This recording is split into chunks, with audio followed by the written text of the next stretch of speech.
কৃষ্ণ। আপনাদের মায়াপুর মধুসূদন চ্যানেলে স্বাগতম। নিত্য নতুন আপডেট পেতে আপনারা আমাদের সাথে যুক্ত থাকুন। হরে কৃষ্ণ। আজকে আমরা আলোচনা করব অত্যন্ত গুরুত্বপূর্ণ বিষয়, ধ্যান দিয়ে শ্রবণ করুন। আপনি কোথাও যাচ্ছেন, তো যখন যাচ্ছেন কোথাও নামবেন, ট্রেনে করে যাচ্ছেন, হয়তো পুরীতে যাচ্ছেন, পুরী কাছাকাছি এসে গেছি, আধা ঘন্টা আগ থেকে আমরা শুরু করি ঘড়ি দেখা, অর্থাৎ যে আমাদের টাইম হয়ে গেছে, লাগেজ সব কিছু আমরা রেডি করব। পুরীর পরে আর ওই ট্রেনটা কোথাও যাবে না, তদুপরি আমরা কি করি, একদম দরজার কাছাকাছি গিয়ে থাকার চেষ্টা করি, মানে আমি আগে নামবো। দেখুন, কোথাও নামার সময় আমরা সব কিছু রেডি করছি, গুছাচ্ছি, আধা ঘন্টা আগ থেকে আমরা দেখাশোনা করছি, ওই ট্রেনটা আর কোথাও যাবে না, তদুপরি আমরা সব কিছু নামার জন্য আমরা প্রয়াস করি। কেউ যখন পড়াশোনা করে পরীক্ষা দিবে, তার আগ থেকে সে প্রিপারেশন নেয়। কিন্তু আমরা যে যারা রয়েছি সমস্ত জীব প্রজাতি, গীতা ভগবান বলছেন জন্ম হলে মৃত্যু অবধারিত। আমরা সবাই হচ্ছি মৃত্যুর পথযাত্রী, যে কোনো মুহূর্তে এটি আসতে পারে। আপনি প্রস্তুতি নিয়েছেন তো? আপনার লাগেজ গুছিয়েছেন তো? পরীক্ষিত মহারাজের 7 দিন সময় ছিল, 7 দিন পর তার মৃত্যু হবে। এরম আমরা দেখতে পাই, খট্টাঙ্গ মহারাজ তার এরম ছিল। কিন্তু আমাদের যে কোনো মুহূর্তেই আমরা আসতে পারি মৃত্যু। এর অনেক মৃত্যু সম্পর্কে ভগবদ গীতা, শ্রীমদ্ ভাগবতমে অনেক জায়গায় এই বিষয় বর্ণনা রয়েছে। তো আপনি শেষ দিনের জন্য আপনি প্রস্তুতি নিয়েছেন কি?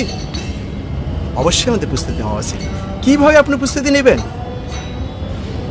এই বিষয়ে আমরা এখন শাস্ত্র থেকে আমরা জানবো। আদৌ কি আমাদের মৃত্যু রয়েছে? আমাদের অনেক কিছু প্ল্যান, অনেক কিছু প্রোগ্রাম থাকে।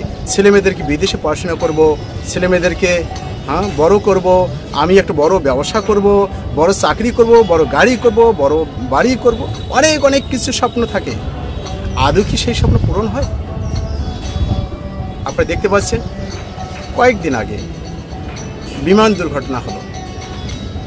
অনেকে ভগবানকে দোষারোপ করছেন, কেউ নিজেকে দোষারোপ করছেন, অনেকে অনেক কিছু। কিন্তু কর্মণা দৈব নেত্রেণ এখানে বলা হচ্ছে। তো দেখুন, সবাইকে, কিন্তু একজন ব্যক্তির তিনি বেঁচে গেছেন, আর একটি ভগবদ গীতা অক্ষত অবস্থায় রয়েছে, যেটি কাগজ, তাই না, কাগজে প্রিন্ট করা হয়। কিন্তু যেহেতু ভগবদ গীতা একদম অক্ষত অবস্থায়, একটুকু পুড়িয়েও কোনো কিছু তার নষ্ট হয়নি, পুড়িয়েও যায়নি বা ছেড়েও যায়নি, কোনো কিছু অক্ষত অবস্থায় ছিল। দেখুন, ভগবদ গীতা যেহেতু ভগবান শ্রীকৃষ্ণের মুখান্বিত বাণী, ভগবান থেকে এসেছে, সেটা হচ্ছে চিৎময়। আমরা যে ভগবানের আশ্রয় গ্রহণ করি, তাহলে আমরা অক্ষুণ্ণ অবস্থায় আমরা থাকতে পারি। যাই হোক, আমরা এখন জানবো শাস্ত্রে এই বিষয়ে কী বলছে মৃত্যু সম্পর্কে। আসুন আমরা এখন জেনে। মৃত্যু এক মুহূর্তে সব কিছু করে শেষ করে দেয়। মৃত্যু এক মুহূর্তে সব কিছু শেষ করে দেয়। একটি আধুনিক বিমান, অনেক স্বপ্ন, অনেক পরিকল্পনা। কেউ যাচ্ছিলেন লন্ডনের ছেলেমেয়েদের ভবিষ্যৎ গড়তে, কেউ যাচ্ছিলেন ব্যবসায়িক বৈঠকে, কেউ যাচ্ছিলেন শুধুই ঘুরতে। কিন্তু হঠাৎ এক মুহূর্ত প্লেনটি উপরে উঠে আবার ধাক্কা খেয়ে নেমে যায়, এবং কয়েক মিনিটের মধ্যেই পুরো বিমান ছারখার হয়ে যায়। যাত্রী কেউ বাঁচে না, শুধু একজন ছাড়া। আর বেঁচে যায় একটি জিনিস, ভগবদ গীতা। এই গীতা যেখানে লেখা রয়েছে মৃত্যুস্য সর্ব, অর্থাৎ আমি মৃত্যু যা সব কিছু হরণ করে নিই। ভগবদ্গীতার 10ম অধ্যায় 34 নম্বর শ্লোকে এই বিষয়ে বলা হচ্ছে। এই জীবন তো অনেক কিছু ভাবার সময় দেয় না, মৃত্যু কখন আসবে জানি না। আমরা প্ল্যান করি, ঘর করব, টাকা জমাবো, ছেলেমেয়েকে বিদেশে পাঠাবো, কিন্তু যাকে আমরা প্ল্যান করে ভুলে যাই, সেই মৃত্যুই আচমকায় সে সব কিছু শেষ করে দেয়। শ্রীমদ্ ভাগবতে বলা হচ্ছে কর্মণা দৈব নেত্রেণ, অর্থাৎ আমাদের ভাগ্যে আমাদের জন্ম, আমাদের মৃত্যু সব কিছুই নির্ধারিত হয় আমাদের কর্ম ও ভগবানের নির্দেশ নয়। শ্রীমদ্ ভাগবতম 3য় স্কন্ধ 31 অধ্যায় 1ম শ্লোকে। চোখে দেখা যায় না, কিন্তু সূক্ষ্মভাবে সবই নিয়ন্ত্রিত হচ্ছে, নেত্রে নয় ভাগ্যে। গীতায় এছাড়া আরও বলা হচ্ছে জাতস্যি ধ্রুব মৃত্যু ধ্রুবং জন্ম মৃত্যুর সাচা 2 অধ্যায় 27 নম্বর শ্লোক। যার জন্ম হয়েছে তার মৃত্যু নিশ্চিত, আর যার মৃত্যু হয়েছে তার পুনর্জন্ম নিশ্চিত। যেমন কোনো গাছে জন্ম হলে একদিন তার শুকিয়ে যাওয়ার নিশ্চিত। প্রতিদিন মানুষ মৃত্যুর মুখে পতিত হচ্ছে, তবুও কেউ ভাববে না যে আমি তো একদিন যাব। আমি ভাবি এখনও আমার অনেক সময় আছে, কিন্তু মৃত্যু সময় দেখে আসে না। যদি প্রতিদিন আমরা হরিনাম করি, গীতা পাঠ করি, কৃষ্ণের প্রসাদ গ্রহণ করি, তাহলে মৃত্যু যখনই আসুক না কেন আমরা প্রস্তুত থাকব। তখন মৃত্যু আমাদের জন্য হবে মুক্তির সোপান, কৃষ্ণকে প্রার সুযোগ। ঠিক যেমন একটি বিড়াল একই মুখে একটি ইঁদুরকে ধরে যখন, তখন ইঁদুর মনে করে যে আমার জম এসে গেছে, কাল এসে গেছে। কিন্তু একই মুখে যখন সে বাচ্চাকে ধরে, তখন বাচ্চাটি মনে করে যে না, মা আমাকে একটি সুন্দর জায়গায় নিয়ে যাচ্ছে। আরও পরে ভাববো, তাহলে পরে আস্তে আস্তে আর সময়ই থাকবে না। মৃত্যুর পূর্বে যেমনি একমাত্র লক্ষ্য হওয়া উচিত কৃষ্ণ ভক্তি। প্লেন দুর্ঘটনায় যারা মারা গেলেন তারা হয়তো জানতেই পারলেন না শেষ সময় এসে গেছে। আমাদের কি কোনো নিশ্চয়তা আছে যে আমরা সকাল থেকে সন্ধ্যা আমরা দেখতে পাবো? তাই হে প্রিয় ভাই ও বোনরা, আসুন আর দেরি না করে কৃষ্ণপদে ফিরে আসি। প্রতিদিন হরিনাম করি, ভগবদ্গীতা পাঠ করি এবং মৃত্যু না আসার আগে সেই মৃত্যুর জন্য নিজেকে তৈরি করি। জীবন অনিশ্চিত, মৃত্যু নিশ্চিত, কিন্তু কৃষ্ণভক্তির দ্বারা মৃত্যুকে জয় করা সম্ভব। যে জীবন কৃষ্ণকে ভুলে যায় সেটাই প্রকৃত মৃত্যু, আর যে মৃত্যুতে কৃষ্ণ মনে থাকে সেটাই হচ্ছে চিরজীবন। হরে কৃষ্ণ। জানতে পারলাম যে মৃত্যু কত ভয়ঙ্কর,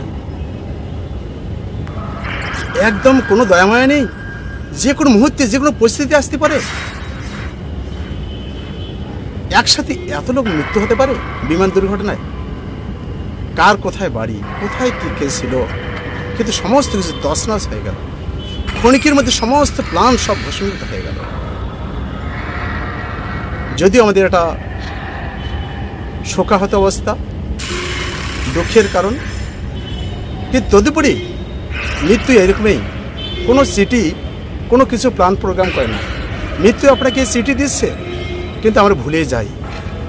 মৃত্যু সবসময় হাসছে নিতে ডাকছে। চোখ হাতে নষ্ট হতে যাচ্ছে, তদুপরি আমরা ডবল হাতে চশমা লাগাবো, অন্য কিছু করব। কান দিয়ে শোনা যাচ্ছে না, সিটি দিচ্ছে। কানে আমরা মেশিন লাগাবো, অন্য কিছু করব। দাঁত পড়ে যাচ্ছে, সিঙ্গেল দিচ্ছে যে তোমার মৃত্যুর সামনে, আমরা সেখানে নকল দাঁত লাগাচ্ছি। চুল দেখে যাচ্ছে, সেখানে আমরা কলপ করছি, অন্য কিছুভাবে আমরা করার চেষ্টা করছি। কিন্তু মৃত্যু হাত থেকে আমরা কেউ বাঁচতে পারি না। যখন মহাভারতের যুদ্ধে কে কোথায় ছিল, সমস্ত রাজাদের যত রতি মহারথী ছিল সবাইকে এক জায়গায় নিয়ে এসে তারপর সমাপ্ত করে দেওয়া হলো। মহাভারতে কত অক্ষণী সৈন্য ছিল? 11 অক্ষণী, 7 অক্ষণী। কয়জন বেঁচেছে? মাত্র 5 জন। বিমান দুর্ঘটনায় আমরা দেখতে পাই কতগুলো যাত্রী ছিল, কত লোক ছিল, কয়জন বেঁচেছে? 1 জন। কিন্তু সাথে ছিল ভগবদ গীতা, অক্ষত অবস্থায় যদি পাওয়া যায়। এই জন্য আমাদের এখন থেকে প্রস্তুতি নেওয়া উচিত, যেন তেনভাবে আমরা যা করি না কেন। মহাপ্রভু বলছেন, গৃহে থাকো বনে থাকো সদা হরি বলে থাকো, সুখে দুঃখে ভুলে নাকো বদনে হরির নাম করো।